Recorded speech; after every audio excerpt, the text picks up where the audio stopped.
kita berdoa dan langsung tanya jawab. Mari kita semua doa. Berkatilah jam selanjutnya sebagaimana Tuhan sudah memberkati jam sebelumnya. Berilah kepada kami bijaksana, ketaatan, dan pengertian kesadaran tentang firman Tuhan. Pakailah hamba-Mu yang hina ini. Berkati semua pertanyaan dan semua jawaban akan diberikan. Dalam nama Tuhan Yesus kami berdoa. Amin. Jika Tuhan merencanakan dosa, bukankah berarti Tuhan penanggung jawab dan aktor atas dosa dan pelanggaran Adam dan Hawa? Di manakah letak rasionalisme pernyataan ini? Pertanyaan begitu gampang, saudara mengerti. Tuhan memberikan kebebasan yang bebas dan memakai kebebasan berbuat dosa yang harus tanggung jawab. Jikalau tidak kebebasan, kita mesin. Jikalau mesin tidak ada moral. Jikalau kebebasan berarti yang memakai kebebasan dengan kesadaran untuk melawan Tuhan yang harus bertanggung jawab. Apakah kehendak Tuhan sama ketetapan Tuhan? Ketetapan Tuhan adalah apa yang ditetapkan untuk segala sesuatu mungkin berada. Dia tetapkan manusia diberi kebebasan. Dia tetapkan yang berdosa harus dihukum. Dia tetapkan yang menerima Tuhan diselamatkan. Ini semua ketetapan Tuhan. Tetapi ketetapan Tuhan di dalam satu wilayah. Lalu di dalam wilayah itu yang diberi kebebasan harus bertanggung jawab kalau dia sengaja memakai itu. Hanya manusia yang diberi kesempatan untuk bertobat. Waktu malaikat berdosa langsung ditetapkan untuk binasa selama-lamanya. Waktu manusia berdosa masih diberikan kesempatan untuk bertobat. Dan pertobatan itu diberi kekuatan oleh Tuhan sendiri. Bagi mereka yang tidak ada ketetapan predestinasi untuk diselamatkan, mereka akhirnya akan mengetahui melalui kebebasan mereka melawan Tuhan, mereka harus dihukum. Dan mereka akan bersyukur kepada Tuhan, memuji Tuhan yang adil dalam menghukum mereka. Ini semua rahasia yang besar sekali. Apa bedanya kebebasan manusia yang terbatas dan pasif dengan takdir manusia? Manusia diberi kebebasan karena diberi, maka manusia pasif menerimanya.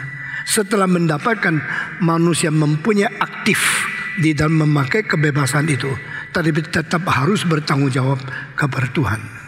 Jikalau dengar firman lalu mendapatkan gerakan untuk kembali kepada Tuhan, itu berarti Tuhan yang telah memberi kebebasan dan salah digunakan, Tuhan masih memberikan kesempatan untuk bertobat.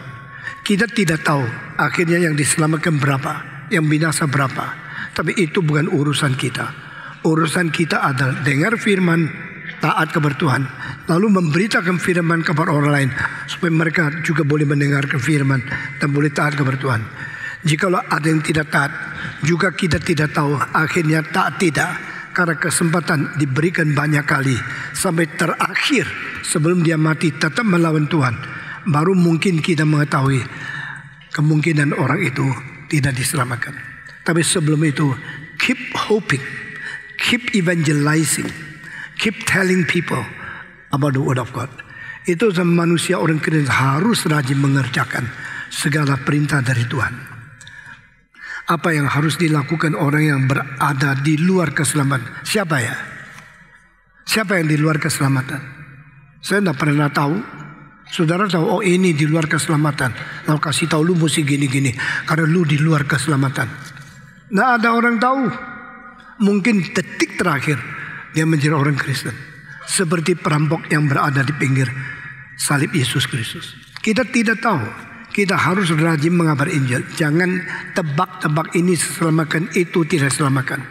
Martin Luther mengatakan tidak ada orang harus atau sanggup mengetahui siapa diselamatkan atau tidak. Kewajiban kita mengabar Injil kepada orang lain. Kalau di dunia begitu banyak orang Kristen, kalau ada satu orang pernah ketemu 50 kali dengan orang Kristen mengabar Injil, mungkin terakhir 50 atau 40 kali dia sudah menerima Tuhan, maka orang Kristen rajin mengerjakan. Itu saja. Apa yang harus dilakukan orang yang Karena dengan predestinasi manusia tidak bisa mengubah nasib akhirnya. Karena nasib akhirnya apa engkau tidak tahu. Maka karena tidak tahu, maka sebelum menuju ke akhir harus mengabari Injil, melakukan kehendak Tuhan. Bagaimanakah supaya saya tetap bebas namun tetap berpegang pada kehendak Tuhan? Mau dua-dua? Sambil pegang Tuhan, sambil bebas berdosa. Engkau adalah orang yang tidak setia kepada Tuhan. Kalau engkau sudah mengikut Tuhan, letakkan kebebasanmu untuk dipimpin oleh Roh Kudus dan menjadi orang yang patuh kepada kebenaran. Bagaimana nasib orang yang hidup sangat saleh dan lurus tapi tidak pernah mendengar Injil? Menurut Patok diselamatkan tidak.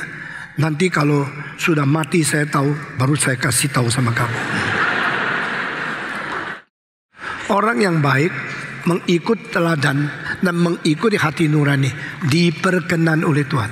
Ini tertulis di dalam itu Kisah Para Rasul pasal 10. Ternyata orang yang melakukan kebajikan di semua negara diperkenan oleh Tuhan.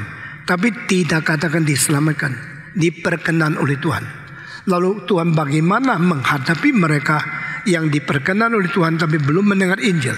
Caranya Tuhan saya tidak tahu.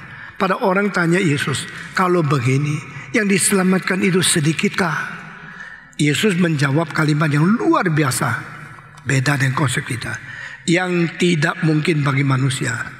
Tidak ada hal yang mustahil bagi Tuhan. Mungkinkah kita melihat orang yang tidak kenal Tuhan waktu kita hidup akhirnya di surga? Adakah kemungkinan Tuhan akhirnya memberikan pencerahan di dalam hati mereka waktu mereka pikun? Waktu mereka sudah sama sekali koma, lalu ada pencerahan di dalam hati sehingga mereka terima Tuhan, tapi tidak pernah kasih tahu sama kita. Saya tidak tahu, tapi saya kira kalau kalimat dari Yesus Kristus yang tidak mungkin bagi manusia, tidak ada hal yang mustahil bagi Tuhan. Saya percaya rahasia itu terlalu besar. Bukan waktunya kita mendebatkan itu lalu tidak mengabar Injil. Saya adalah orang yang sangat rela mengabar Injil. Orang yang pernah dengar Injil melalui mulut saya hanya di dalam kebaktian saja. Saya percaya lebih 35 juta orang. Dan saya tidak tahu engkau sudah mengabar Injil berapa kepada orang lain. Mari kita laksanakan, beraksi, beraktivitas, dan bukan hanya berbicara teori dan debat saja. Patong, segala sesuatu yang terjadi di dunia sudah direncanakan Tuhan. Diperbolehkan Tuhan. Bukan semua direncanakan Tuhan. Tuhan tidak merencana hari ini engkau pakai baju merah. Tuhan tidak merencanakan besok kamu sepatunya itu sepatu warna hitam. Tidak. Dia memberi kebebasan. Dan dia mempunyai penetapan-penetapan yang akhirnya harus terjadi. Tetapi kelonggaran, memberi kebebasan, itu ada hal yang kita harus bertanggung jawab. Apakah Yudas menjual Yesus? Sudah direncanakan Tuhan. Apakah dia memang diciptakan dari semula untuk nantinya menjadi Yesus dan akhirnya masuk neraka? Ataukah Yudas merupakan bagian dari karya keselamatan? Tetapi bagaimana menjelaskannya? Jangan sembarangan menjelaskan. Dari pertanyaan kamu sudah kacau. Yesus memberikan makanan sedikit kepada piring Yudas dan mengatakan, yang kau ingin kerjakan, kerjakanlah sekarang. Jadi itu pekerjaan menjual Yesus. Itu keinginan Tuhan atau keinginan Yudas? Jawab. Yang kau ingin kerjakan, lakukanlah sekarang. Jadi Yesus Kristus tidak salah. Menjual Yesus bukan dalam rencana Allah. Itu kemauan Yudas. Tetapi, ini tetapi lucu ya. Tetapi kalau Yudas dah jual Yesus, Yesus dah laku. Kalau Yesus dah laku, dah bisa sukseskan keselamatan yang direncanakan Tuhan. Kalau begitu Yudas ikut berandil dong, ya. Puji Tuhan mati bagiku. Puji Tuhan Yudas menjualnya, begitu ya. Jadi terima kasih pertama kepada Tuhan, terima kasih kedua kepada Yudas. Tidak. Ini pertanyaan dari banyak orang yang tidak ngerti Alkitab tapi ngekiat, anggap diri pintar. Bukankah Yudas jual Yesus baru ada keselamatan terjadi? Kalau Yudas tidak jual, mana ada keselamatan? Salah. Jawaban untuk pertanyaan ini adalah Yesus dijual, maka kita menerima keselamatan di mana dia mati bagi kita. Kalau Yesus tidak dijual, tidak mungkin mati. Yang jual Yesus ada Yudas, maka Yudaslah yang menggenapi rencana Tuhan sampai terjadi semua. Alkitab memang mengatakan terjadi hal ini supaya digenapi perjanjian lama yang sudah dikatakan. Tetapi tambah satu kalimat, yang menjual anak manusia, cilakalah dia. Sehingga tetap dia harus tanggung dosanya. Lalu engkau bilang kalau tidak ada Yudas menjual Yesus, bagaimana keselamatan di dalam kekristenan? Tidak ada kan? Bukan begini. Jikalau Tuhan Yesus tidak mau turun dari surga, Yudas mau jual apa? Ini yang benar. Jikalau Yesus tidak mau turun dari surga, Yudas jual paling banyak, jual bajunya. Paling banyak, jual hartanya, rumahnya. Tidak mungkin jual Yesus. Jadi Yesus kenapa turun ke dunia untuk dijual? Karena semua orang ingin menjual Yesus, maka Yesus turun supaya dosa kita dinyatakan. Saudara, jangan kira engkau lebih baik dari Yudas. Kita sering jual Yesus. Orang seperti Yudas jual Yesus karena cinta uang. Orang di sini yang cinta uang banyak sekali. Karena cinta uang tidak mau lagi melakukan kehendak Tuhan, tidak mau lagi taat kepada pimpinan Tuhan. Itulah engkau dan saya. Jadi Yudas itu jangan dipersalahkan menjadi orang yang begitu berdosa dan sebagainya atau berdasa.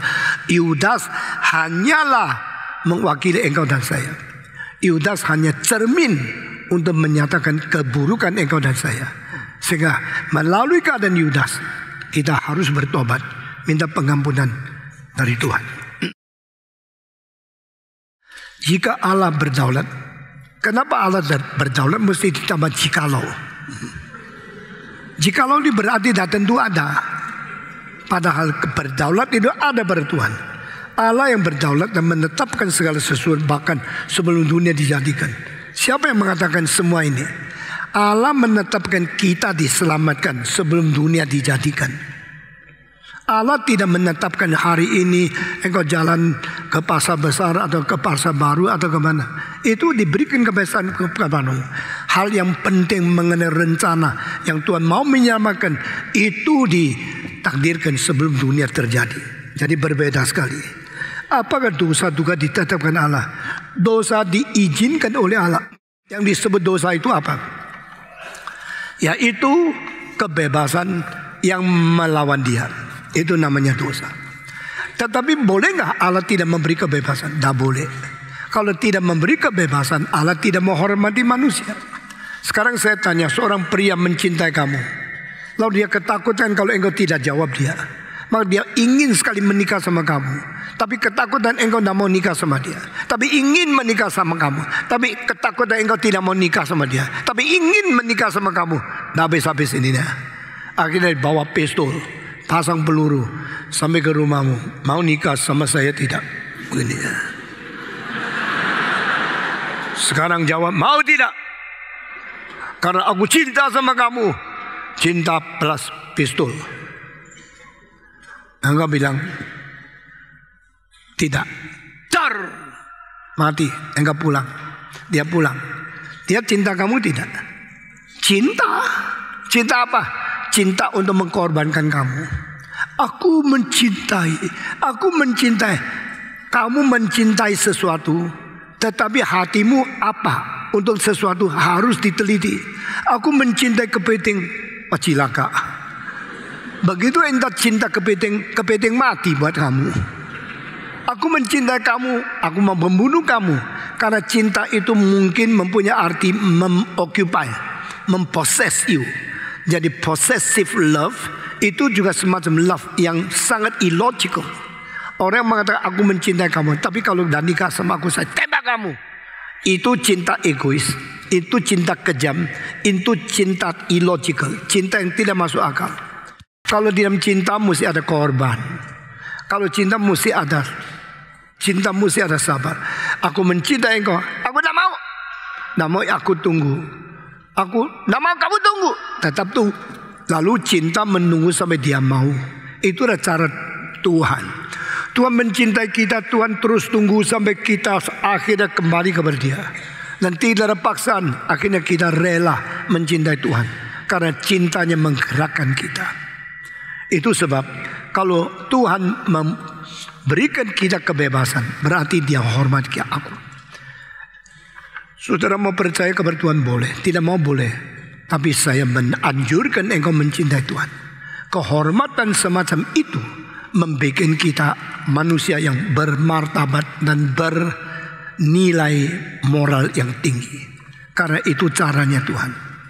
Maka kalau orang mencintai engkau, bawa pistol kepada engkau, akhirnya engkau ketakutan mati. Oke, aku menikah sama kamu. Sebenarnya engkau bukan menikah sama dia, menikah sama pistolnya, bukan sama dia. Nah, itu omong kosong. Itu cinta tidak ada nilai. Tuhan Allah tidak mau manusia menjadi makhluk yang tidak bernilai. Maka Dia memberikan kepada kita kebebasan. Tetapi kebebasan itu diberikan peringatan. Hari engkau makan buah terlarang, hari itu engkau mati. Setiap peringatan di Alkitab adalah berdasarkan dari perintah yang didasarkan cinta kasih. All the commandments is started from love. Kesimpulan dari semua perintah itu adalah kasih. Alkitab telah mengajar kita begitu jelas. Dan kita tidak mau dengar, atau pendengaran yang kurang jelas, atau berkhotbah kurang belajar. Akhirnya banyak orang Kristen kacau balau di dalam doktrin. Bagaimana pendapat tentang double predestination? Ini adalah sesuatu kesimpulan logika yang kita harus terima. Dipilih berarti ada yang tidak dipilih. Dan yang tidak pilih disiapkan untuk menerima keadilan Tuhan dan dihukum dan binasakan. Ini ada satu pisau yang berbelah dua, sama-sama tajamnya. Ini adalah pisau yang bermata dua. Dan ini satu hal yang menakutkan. Itu sebab mengerti kedaulatan Allah, mengerti anugerah Allah, mengerti pilihan Allah, mengerti penghakiman Allah, menjadi kita takut dan harus segera kembali kepada Tuhan. Apakah orang yang tidak percaya doktrin predestinasi bisa tetap diselamatkan? Ya, diselamatkan tanpa mengerti, bodoh sekali. Kalau saya makan es krim tapi tidak rasa es krim, rasa batu, bagaimana? Tetap masuk, tetap ada gizinya, tapi tidak pernah menikmati es krim, menikmati batu terus. Ya. Orang yang tidak mengerti arti sesungguhnya firman Tuhan, cuma tidak mau percaya, tapi terima saja. Ya, seperti orang itu. Ini bodoh sekali kalau kita tidak menikmati. Apakah patong kalau Tuhan menetapkan segala sesuatu? Mengatakan Tuhan menetapkan segala sesuatu itu kalimat yang benar. Tapi di dalam konotasi istilah menetapkan segala sesuatu, selalu engkau memikir yang jahat-jahat, yang jelek-jelek, semua itu direncanakan Tuhan. Itu tak benar. Tuhan menetapkan kalau bersalah harus dihukum. Tapi Tuhan tidak merencanakan semua berbuat salah. Tuhan memberikan kebebasan. Yang berbuat salah adalah engkau dan diizinkan oleh Tuhan. Setelah diizinkan oleh Tuhan, Tuhan pernah memberikan peringatan. Sehingga waktu berbuat salah mesti ingat dulu firman Tuhan. Sehingga jangan sampai salah. Kalau sudah salah, kalau engkau ingat Tuhan, ada pertobatan. Mungkin ada pengampunan. Yeremia 19:5 menyatakan sebaliknya. Yeremia 19 ayat ke-5. Mari kita membacanya. Yeremia pasal ke-19 ayat ke-5. Demikian bunyinya. Mereka telah mendirikan bukit-bukit pengkorbanan bagi Baal untuk membakar anak-anak mereka sebagai korban kepada Baal. Suatu hal yang tidak pernah kuperintahkan atau kukatakan dan yang tidak pernah timbul di dalam hatiku. Berarti itu adalah kebebasan yang melawan kehendak Tuhan. Bukan berarti Tuhan Allah pernah merencanakan mereka membakar anak. Tuhan tidak pernah merencanakan itu. Itu sebab kalau engkau mengatakan Tuhan merencanakan dosa, itu tidak. Tuhan mengizinkan kebebasan itu diseleweng. Setelah diseleweng, Tuhan mengatakan itu melawan kehendakku. Itu belum pernah saya rencanakan. Jadi ayat ini bukan melawan doktrin predestinasi. Ayat ini justru mendukung bahwa Allah tidak merencanakan semua dosa, tapi Allah mengizinkan jikalau manusia memakai kebebasan sampai menyeleweng dan berbuat dosa, itu ditetapkan Tuhan untuk dihukum, tapi bukan direncanakan Tuhan untuk berbuat dosa. Allah membatasi kebebasannya dalam kesuciannya, keadilan, puji Tuhan. Dia tidak membatasi kebebasannya dalam memilih manusia untuk diselamatkan. Menurut Patong, mengapa Allah tidak membatasi kebebasannya dalam memilih manusia untuk diselamatkan? Bukankah ketika Dia memilih kita untuk diselamatkan, hal ini bertentangan dengan keadilan dan kesuciannya? Oke, saya akan menjelaskan dengan kalimat ini. Allah tidak adil. Dia memilih ini, tidak memilih itu. Saudara, hak apa menghakimi Allah? Saudara, alasan apa mengkritik Allah? Allah memilih ini dan tidak memilih itu. Apakah tidak ada alasannya? Jawaban, pasti ada alasannya. Kalau alasan ada, alasan apa? Kami tidak tahu. Kenapa bilang tidak tahu? Karena hanya yang diwahyukan menjadi sumber pengetahuan kita. Kalau Allah tidak mengwahyukan, kita tidak bisa tahu apa isinya. Kenapa Allah tidak mengwahyukan semua kepada manusia? Karena Allah mengatakan, akulah Allah. Hal-hal rahasia itu milik saya. Yang sudah dinyatakan itu milikmu. Ayat ini di mana? Di Ulangan 29 ayat ke-29. All the mysterious things belong to me. The revealed one belongs to you. Maka orang-orang Kristen hanya berdasarkan apa yang diwahyukan Tuhan, kita mengerti kebenaran Tuhan. Dan karena Allah tidak mewahyukan, mari kita tidak tebak. Lalu kenapa Tuhan membiarkan kita tidak mengerti lalu hidup terus bersandar kepada Dia? Karena Tuhan mau kita hidup di dalam iman, bukan hidup di dalam penglihatan. We live in faith, not in eyesight. Sehingga apa yang kita tidak lihat jelas, kita tidak mengerti jelas, kita tetap berarti kita percaya, my God has never done anything wrong. I should trust in Him. Itu baru namanya orang yang percaya.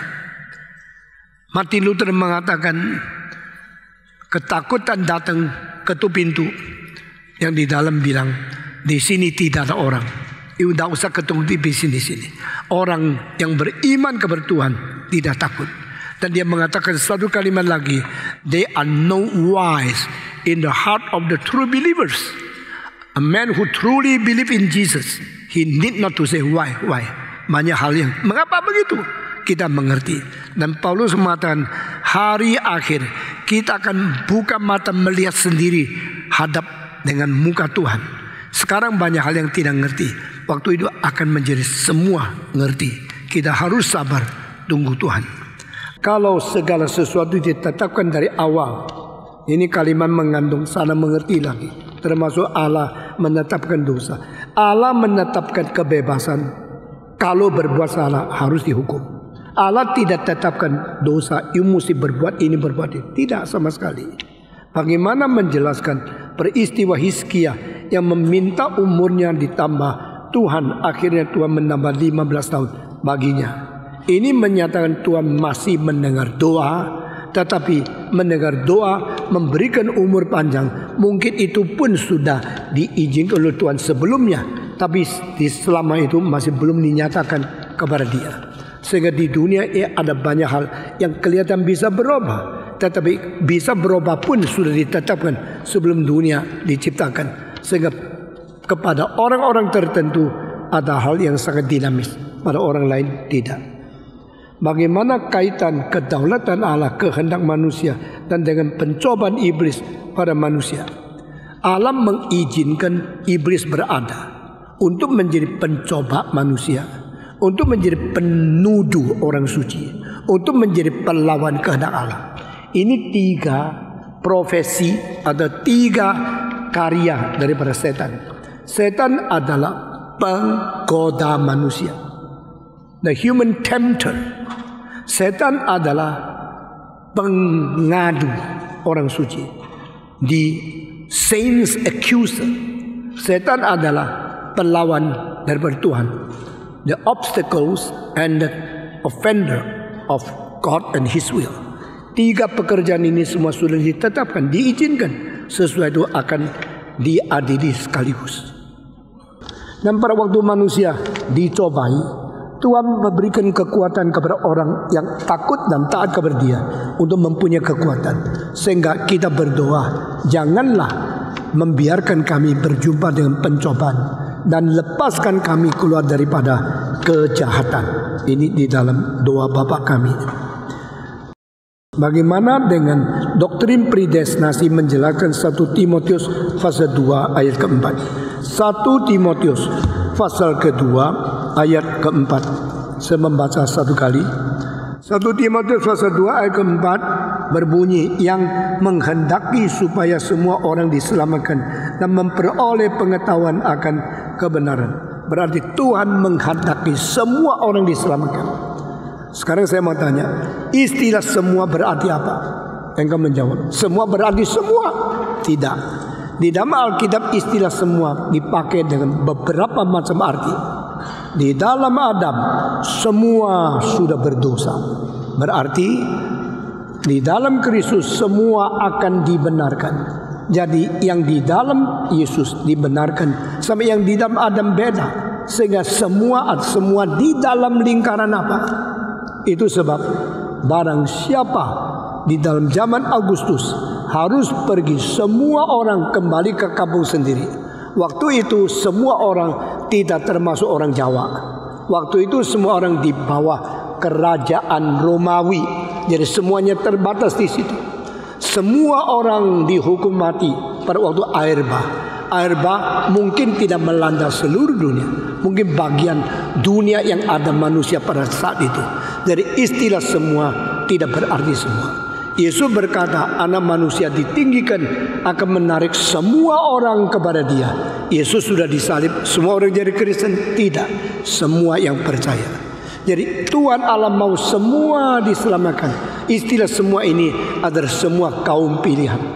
Ada semua akan diselamatkan. Maka kita menginjil sampai semua orang menerima Tuhan Yesus. Itu namanya semua diselamatkan. Tahu dari mana kita orang pilihan atau bukan? Tahu daripada engkau bereaksi menerima Tuhan atau tidak. Tahu daripada engkau sudah dengar firman Tuhan, engkau beriman atau tidak. Tahu daripada engkau ditegur oleh Roh Kudus, engkau bertobat, menangisi dosa atau tidak.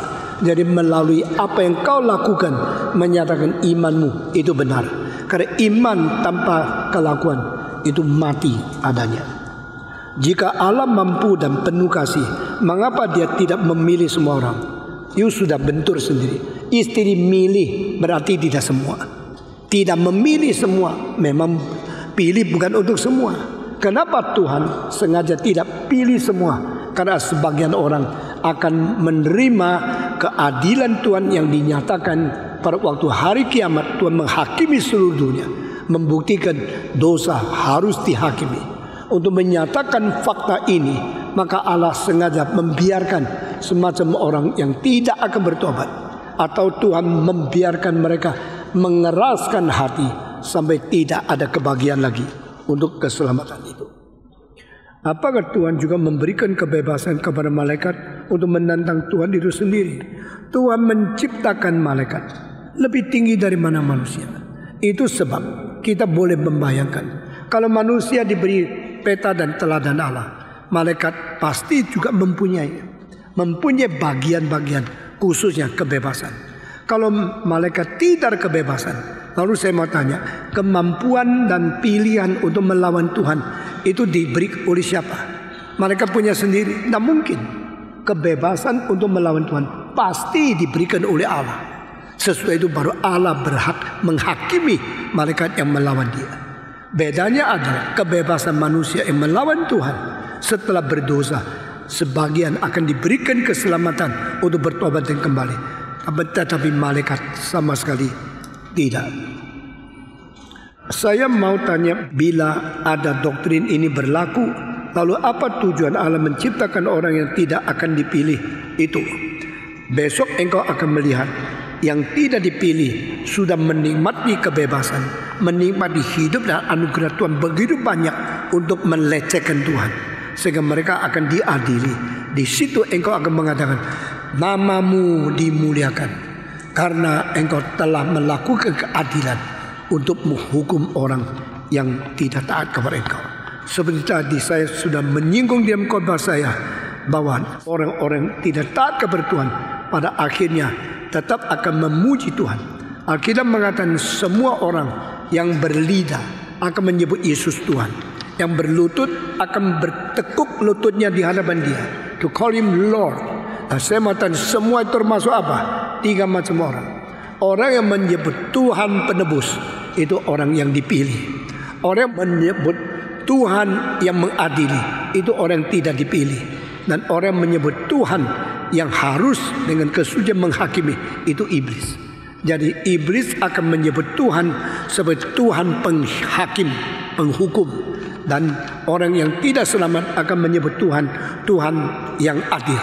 Dan orang yang diselamatkan mengatakan Tuhan anugerah. Jadi semua harus menyebut Tuhan, termasuk yang lawan Tuhan sebagai iblis atau menolak Tuhan sebagai orang yang tidak dipilih, tetap harus menyebut Yesus sebagai Tuhan. Saya bingung dengan pernyataan Tuhan di kata Kejadian 6 yang menyatakan bahwa Tuhan menyesal menciptakan manusia karena kejahatannya. Bagaimana dengan pernyataan tersebut dikaitkan dengan pernyataan bahwa rencana Tuhan tidak pernah gagal? Istilah menyesal di sini jangan dimengerti melalui emosi manusia. Aduh, saya sudah berbuat salah, sekarang saya menyesal, saya mestinya jangan kerja itu dulu karena dah tahu. Ini tidak pernah terjadi pada Tuhan. Istilah penyesal di sini berarti sedihnya Tuhan sampai begitu dalam sehingga Dia menganggap manusia yang berontak kepada Dia sangat merusak akan rencana bagi Dia. Jadi penyesalan itu adalah berarti Dia akan merubah sikapnya yang tadi mencintai, sekarang menyesal, sekarang harus menghukum. Dari penghukuman berubah menjadi mengasihi, itu anggap artinya penyesalan. Dari mengasihi dirubah menjadi penghakiman, itu artinya penyesalan. Kalau Tuhan penyesalan berarti Tuhan sedang merubah sikapnya untuk menghadapi kepada manusia. Maka di dalam Alkitab berkali-kali mengatakan Tuhan sesalilah, Tuhan menyesal. Tuhan tidak pernah sesal meskipun begitu Dia menyesal. Nah, kalimat Tuhan yang tidak menyesal sekarang mengatakan Dia menyesal telah melantikkan yang raja. Ini kalimat keluar dari mulut Samuel kepada Raja Saul. Unregrettable God says to you, He regret to establish you as the king of Israel. Jadi di situ tidak menyesal. Kenapa menyesal? Berarti Allah yang menetapkan segala sesuatu mencara rencana yang kekal. Sekarang Dia akan memberikan sesuatu hadapan kepada engkau yang berubah. Sekarang Dia akan menghakimi engkau. Dan pada waktu Tuhan menyesal, tidak lagi memberikan itu bencana untuk menghancurkan kota Niniwe. Berarti Dia tadinya sudah menetapkan untuk bakar kota Niniwe. Karena mereka bertobat, Tuhan merubah. Waktu merubah sikap, sebenarnya Tuhan hanya 2 sifat yang selalu saling berganti. Tuhan yang murka dan Tuhan yang murah. Waktu engkau bertobat, Tuhan dari murka kepadamu menjadi murah terhadapmu. Ini namanya penyesalan Tuhan. Bukan Dia sedih, tidak bisa apa-apa. Arti menyesal di situ adalah Tuhan yang harus menghakimi berubah untuk menjadi mengasihi engkau. Penyesalan berarti Tuhan yang tadinya mengasihi engkau berubah menjadi menghakimi engkau. Itu perubahan, itu adalah penyesalan Tuhan. Itu sebab di dalam Mazmur, sesalilah hambamu. Maksudnya jangan hukum aku Tuhan, gantilah dan memberikan cinta kasih-Mu kepada engkau. Keadilan Tuhan dan kemurahan Tuhan, 2 garis yang paralel tapi tidak pernah bertemu.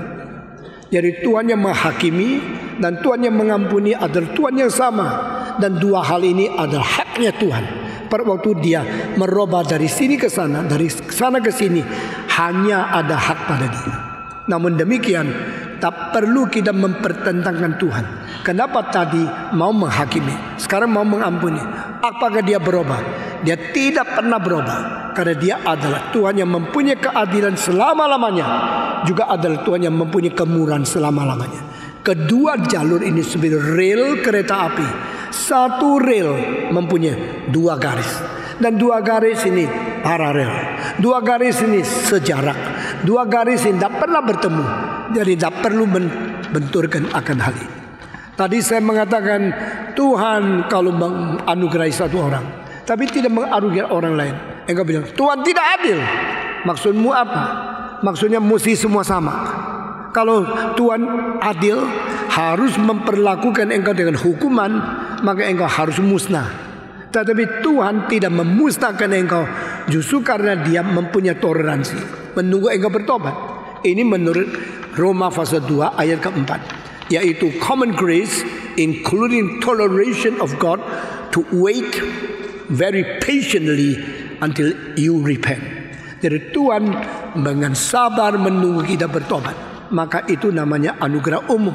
Tetapi kalau tidak, Tuhan akan menghukum, memusnahkan kita. Itu adalah keharusan. Sehingga sekarang kalau saya menjadi orang diselamatkan karena Allah memberi anugerah kepada saya. Tapi kalau saya menjadi orang tidak diselamatkan, Tuhan menghukum kepada saya. Apakah saya mencela Tuhan tidak adil? Sekarang saya memberikan contoh, dan ini mungkin terakhir. Semua dengar dengan baik.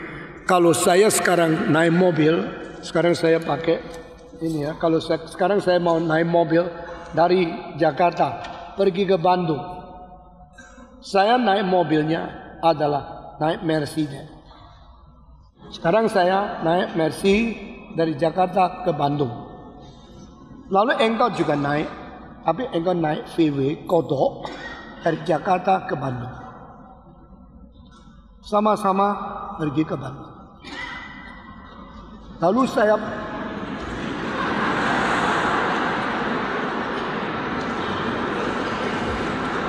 jalan 100 km.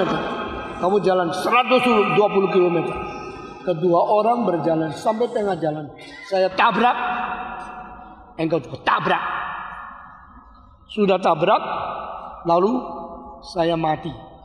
Engkau belum mati. Kenapa saya mati? Karena saya sudah selamatkan. Engkau kan tidak tentu kan.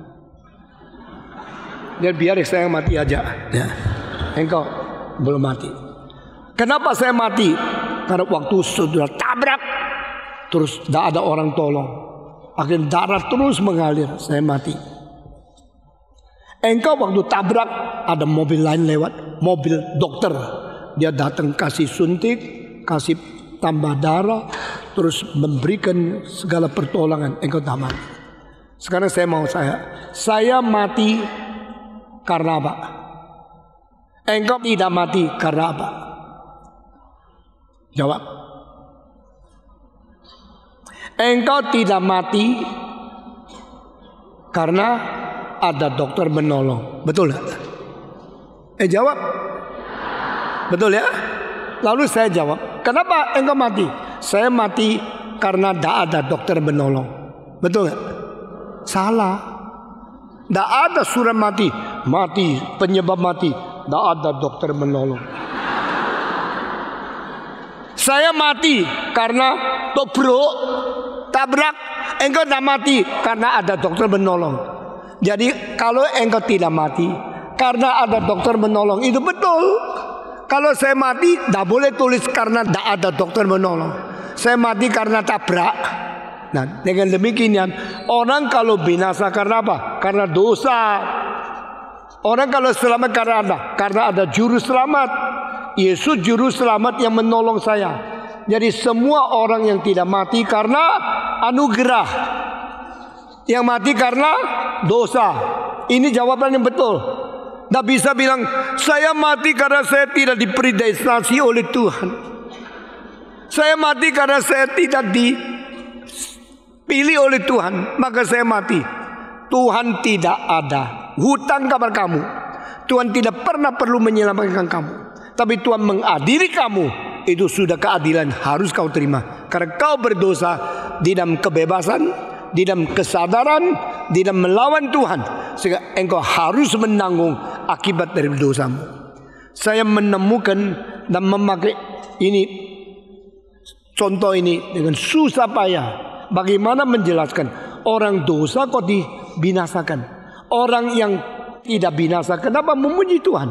Anugerah Tuhan adalah untuk orang memuji Dia. His glorious grace should be praised. Anugerah Tuhan, kemurahan Tuhan harus dipuji. Tapi orang berdosa harus dihukum. Engkau tabrak, engkau mati. Akibatnya adalah karena engkau tabrak, engkau seharusnya mati. Saya tabrak tidak mati karena ada orang menolong. Seharusnya saya juga mati. Jadi ini dua-dua kalau disebut keadilan. Semua masuk ke neraka. Itu namanya keadilan. Apakah yang disebut keadilan Tuhan? Semua masuk neraka. Itu keadilan. Tidak boleh celah, tidak boleh maki, tidak boleh marah sama Tuhan. Kita semua harus masuk neraka. Tetapi orang yang masuk neraka masih ada orang-orang dipilih oleh Tuhan untuk diselamatkan, untuk menyatakan anugerah Tuhan. Kita harus bersyukur kepada Dia. Kenapa tidak semua diselamatkan? Kita tidak tahu. Kita tahu Allah paling berbijak dan Allah adalah paling berdaulat. Sehingga kita tidak mau melawan akan anugerah Tuhan.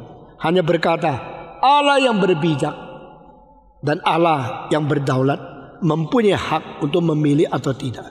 Kita hanya taat kepada Dia saja, karena Dia adalah Tuhan Allah. Kira-kira begitu. Saudara-saudara, jika keselamatan kita sudah ditentukan dari awal dan tidak mungkin gagal, untuk apa kita berusaha mencari iman yang benar seperti ikut seminar ini? Sekarang saya tanya, gereja ini ada rencananya enggak? Jawab. Waktu bikin gereja ini ada rencananya enggak? Ada arsitek yang merencanakan tidak? Ada ya? Kalau sudah direncanakan, kenapa mesti susah-susah bangun? Sudah direncanakan. Ya direncanakan untuk dibangun. Allah sudah menetapkan engkau diselamatkan. Sudah rencanakan, kita mesti mengabari Injil. Supaya rencananya jadi. Loh, kalau Allah tidak, saya mengabari Injil, tidak bisa jadi. Allah memang memberi bagian sama engkau, sehingga besok engkau dipuji oleh Tuhan. Engkau mendapat berkat Tuhan.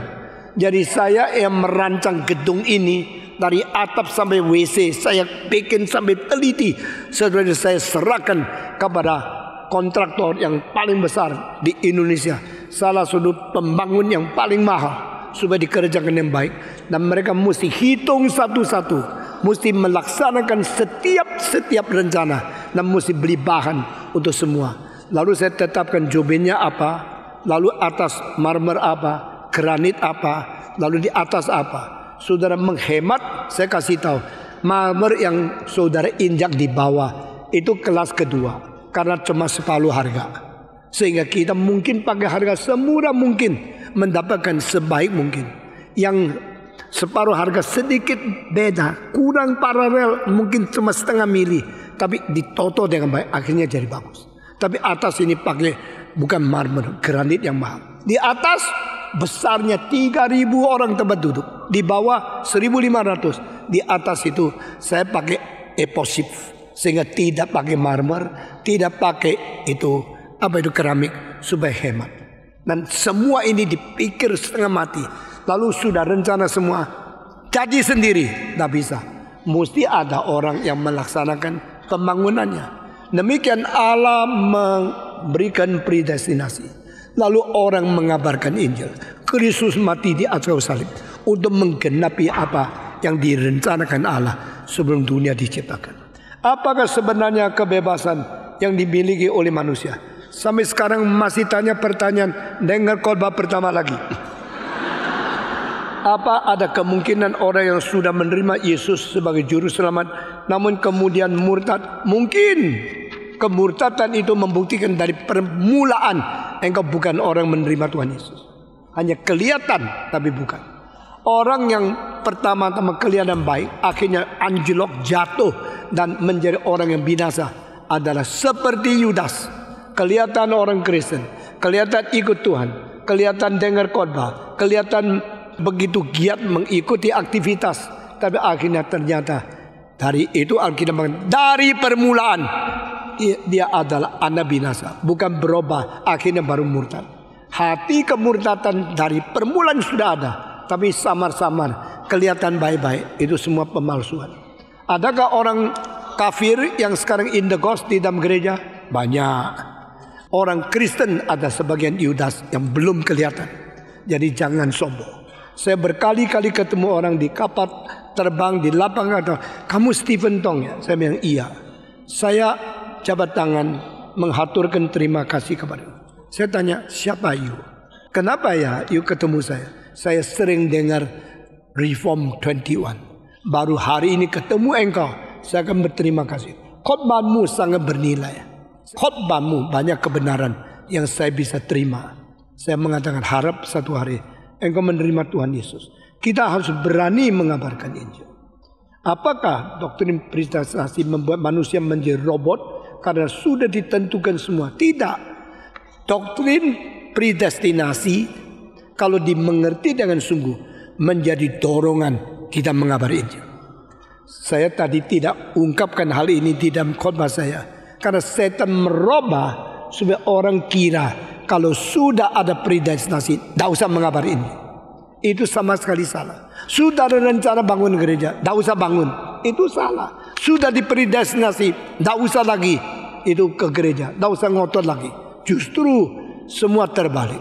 Tuhan memberikan predestinasi, lalu memberi kekuatan, mengirim Kristus, mendengarkan Injil, menggenapi rencananya selangkah-selangkah sampai akhirnya yang dipilih Tuhan boleh menjadi orang suci yang mahir, yang sungguh-sungguh jadi menurut rencana Tuhan. Itu sebab predestinasi mendorong pengabaran Injil. Dari mana kita mengetahui? Dari Paulus di Korintus. Waktu Paulus di Korintus, orang tidak mau percaya dia. Akhirnya dia sudah kecewa sekali. Malam itu dia sudah mau pergi dari Korintus. Malam itu Tuhan memberikan mimpi dan berdiri di pinggir dia berkata, silakan khotbah terus, jangan takut, karena di kota ini ada banyak umatku. Maksudnya saya sudah memberi predestinasi bahwa kota ini akan banyak orang percaya kepada aku. Itu sebab engkau tidak usah takut, engkau terus berkhotbah, terus melayani di sini, saudara-saudara. Dengan demikian Paulus menjadi dapat dukungan, dapat pasti ada orang percaya. Pokoknya khotbah. Kita mengabari Injil adalah menyatakan kaum pilihan yang selama ini tidak tahu siapa. Tapi kita khotbah. Akhirnya ada orang percaya. Nah, kelihatan ada hasil karena Tuhan telah memakai doktrin predestinasi, memberi kekuatan kepada hambanya. Talk again, preach to them. Jangan stop, jangan takut. Aku menyertai engkau karena di kota ini banyak umatku. Sekarang saya tanya, Jakarta banyak umat Tuhan enggak? Jawab. Di Jakarta banyak umat Tuhan enggak? Berapa? Tidak tahu. Banyak dah. Banyak sekali. Di mana? Belum kelihatan. Bagaimana bisa menemukan mereka? Khotbah, kabarkan Injil. Akhirnya satu persatu datang kepada Tuhan, menangis, menerima Tuhan. Nah, Tuhan, engkau sudah janji kepadaku, ada umatku, maka saya khotbah terus. Penginjilan didukung oleh doktrin predestinasi. Penginjilan bukan dihambat oleh doktrin predestinasi. Orang yang mengatakan dia sudah tahu ada predestinasi, lalu menjadi orang malas mengabari Injil, orang itu pasti adalah orang yang salah mengerti doktrin predestinasi. Siapa yang paling banyak bicara tentang predestinasi? Paulus. Siapa yang paling rajin mengabari Injil? Paulus juga. Jadi Paulus adalah mengerti rencana Tuhan sudah menetapkan ada orang diselamatkan. Maka dengan keyakinan itu dia terus mengabari Injil, taat kepada Tuhan. Akhirnya menjadi orang penginjil yang paling berani. Orang yang mengerti predestinasi seharusnya menjadi orang yang paling rajin mengabari Injil. Baru kehendak Tuhan terjadi. Apakah ketetapan Allah dalam kedaulatannya bisa dirubah? Tidak. Tetapi sementara dah jelas, orang yang tidak ke gereja, melawan Tuhan, menganti Kristen, membunuh orang Kristen, seperti dia orang binasa. Tapi tidak tentu.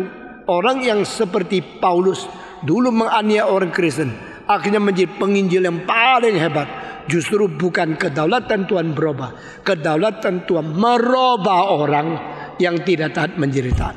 Itulah manusia yang dirubah, bukan kedaulatan Tuhan. Ulangan 30:19, aku memanggil langit dan bumi menjadi saksi terhadap kamu pada hari ini. Kepadamu ku perhadapkan kehidupan dan kematian, berkat dan kutuk. Pilihlah kehidupan supaya engkau hidup baik, engkau maupun keturunanmu.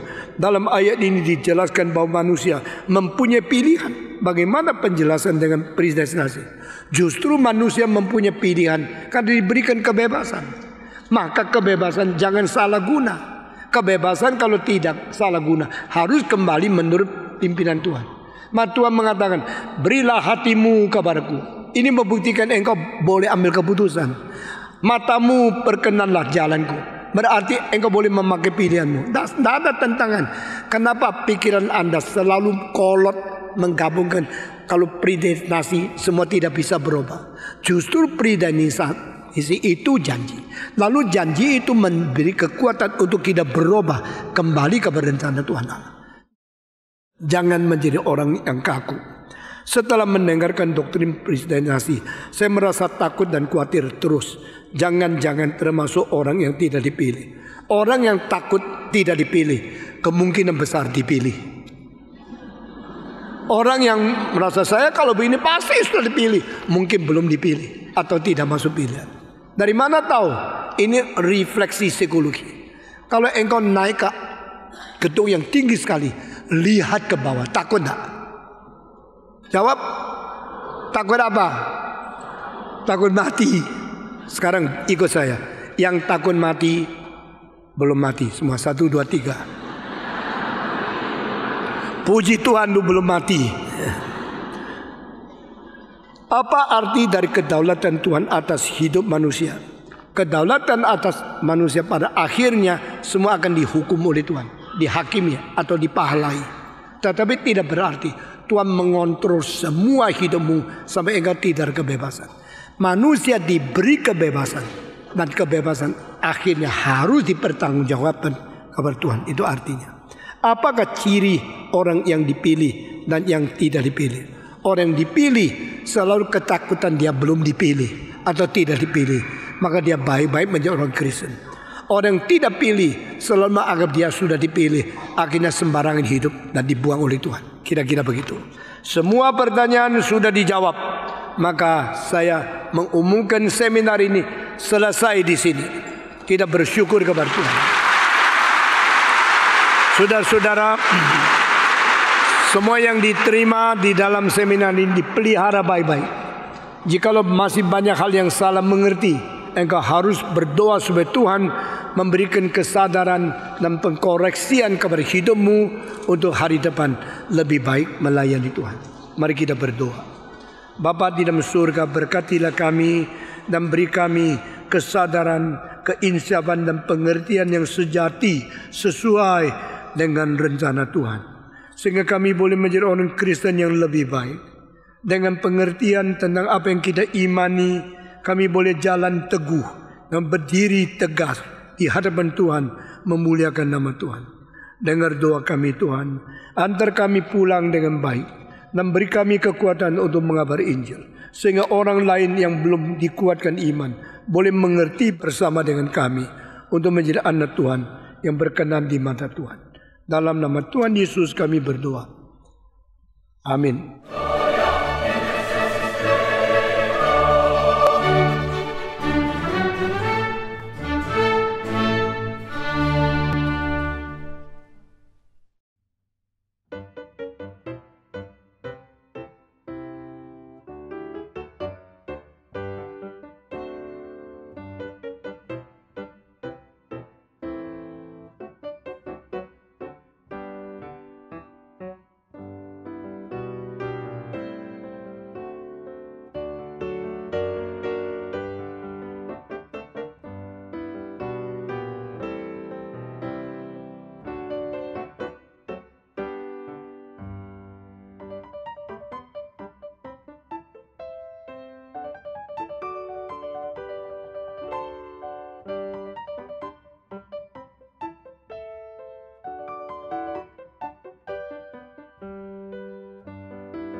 Tuhan.